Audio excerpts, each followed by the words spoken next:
Espérez avec persévérance. Shalom, bien-aimés dans le Seigneur, notre méditation du jour s'intitule « Espérez avec persévérance ». Nous tirons notre texte dans Romains chapitre 8, le verset 25 qui nous dit ceci. « Mais si nous espérons ce que nous ne voyons pas, nous l'attendons avec persévérance. » Alléluia. Contrairement à un simple souhait, comme le suppose intuitivement ceux du monde, l'espérance biblique est toujours basée sur une promesse divine. Espérer, c'est croire que ce que Dieu nous a promis va se réaliser. Espérer, c'est voir l'invisible possible dans le visible impossible. Espérer, c'est aussi le verbe émotionnel de la foi.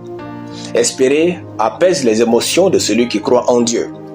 L'auteur des Épîtres aux Hébreux dit « Or, la foi est une ferme assurance des choses qu'on espère. » Hébreux chapitre 11, le verset 1. La foi ne peut pas se définir sans l'idée d'espérance. En fait, une vie de foi est définie par une forte espérance quotidienne de voir les promesses de Dieu s'accomplir.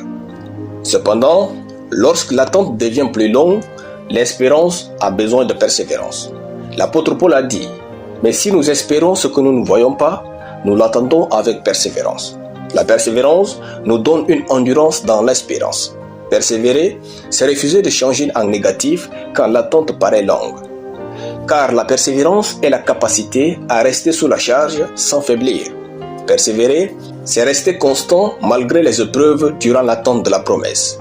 Nous devons persévérer dans l'espérance parce que l'apôtre Paul nous a dit au verset 18 « Les souffrances du temps présent ne sauraient être comparées à la gloire à venir qui sera révélée pour nous. » Si nous abandonnons maintenant, après avoir assez encaissé, nous perdons toute la gloire à venir.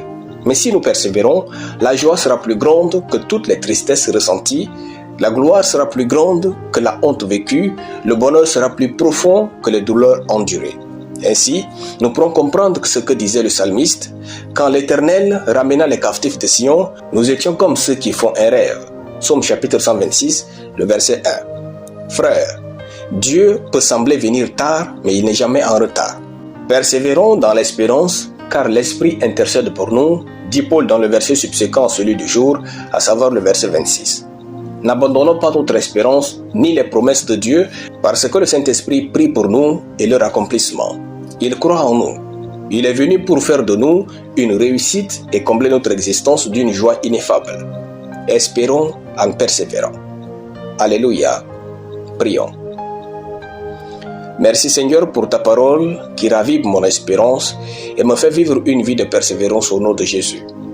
Amen.